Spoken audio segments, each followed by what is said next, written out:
Hi guys, thank you for joining me. Today I'll be talking about important information you need to actually take into consideration before applying for a student visa in Australia.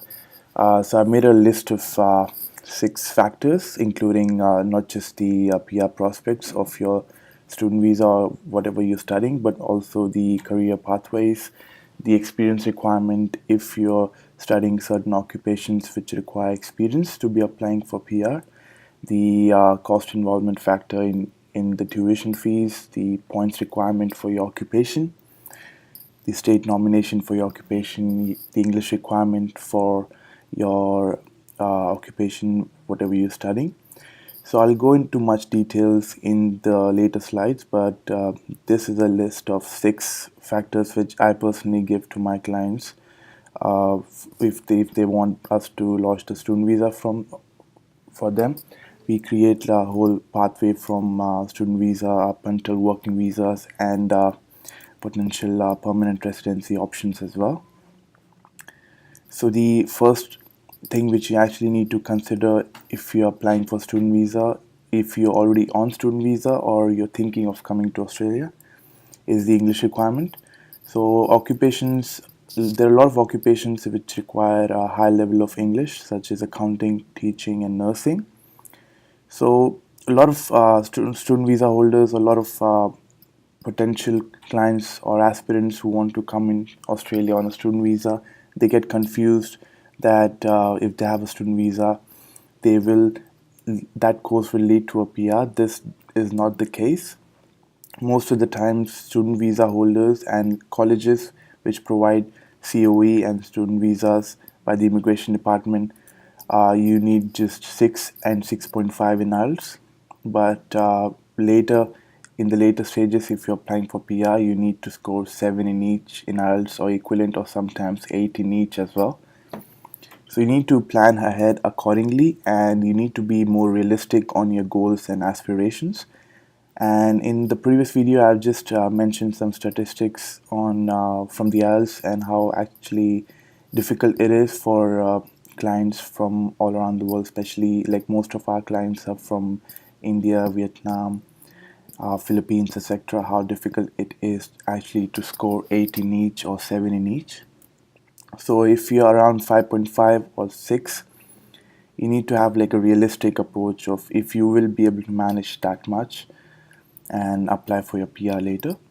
Academic or general is very important. So contact your migration agent or migration lawyer and ask them if the academic IELTS or general IELTS will actually help you in applying for your PR later.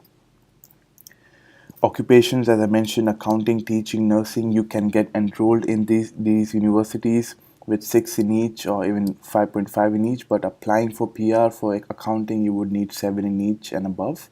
For teaching, you need 8, 8, 7, 7, 8 in listening, 8 in reading, and the rest components you need to have 7 in each.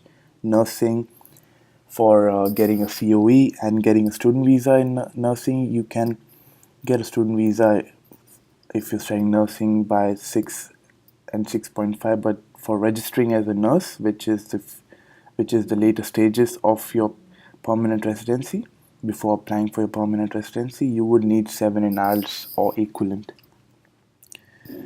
So the second point being state nomination. At the moment, what the scenario is getting a permanent residency in New South Wales and Victoria, especially in Sydney and Melbourne, is very difficult because most of the occupation in, for example, IT engineers and engineering occupations, IT occupations, and accountants are facing difficulties. There's a very high point requirement for getting a permanent residency. So eventually, you'll have to either study in regional areas or you'll have to work in regional areas. So it's very important for the applicant to actually plan ahead and start studying in regional areas from the very beginning. So it's very easy for you to apply for state nomination. The state of South Australia, so Adelaide is a part of is in South Australia, Darwin, Northern Territory, and Hobart, Tasmania, Canberra, which is the capital. They provide you state nomination if you study there for 1 to 2 years, respectively. So it's very easy with 60 points if you study uh, whatever course you're studying in these areas to apply for permanent residency. A lot of as Sydney and Melbourne are the big cities in Australia, a lot of applicants for student visas, they study in Sydney and Melbourne, and it gets very difficult for them to apply for PR. So pro rata occupations. Pro rata is there's like a list of occupations which have high point requirement, because a lot of people apply for these permanent residency through these occupations. As I mentioned, IT, engineering, and accounting. But if you study accounting, IT, or even any other degree in the regional areas, it becomes very easy. So state nomination, the state would sponsor you for a permanent residence. The third aspect being career pathways. A lot of applicants who are studying accounting, IT, teaching, nursing, after they apply for permanent residency, they find it very difficult to get a job in the field which they actually studied in. So it's important for you to know the employment options as well in each and every state, and options for career progression and enhancement after you finish your studies. A lot of applicants, what they do is after studying, let's say accounting or IT, they are unable to get jobs in their fields, and they do other jobs such as driving taxis and other kind of work. So it's important for you to make a career path from the very beginning, and that's where I believe a migration agent comes into place. And sorry about that. The another factor which I believe is important is the experience requirement. A lot of applicants study the wrong courses, and they don't have an idea of where the course is going to lead them to, if it's going to lead them to a permanent residency or if it's going to lead to any working visa. So, for example, some people who study MBA or Bachelor's of Business Administration, they don't realize that they need 1 to 2 years, depending on the course they're studying, to apply for PR, 1 to 2 years of experience. And it's very difficult, the ground reality is very difficult to find employment unless you are a permanent resident or a citizen, for migrants to find a job in their respective fields.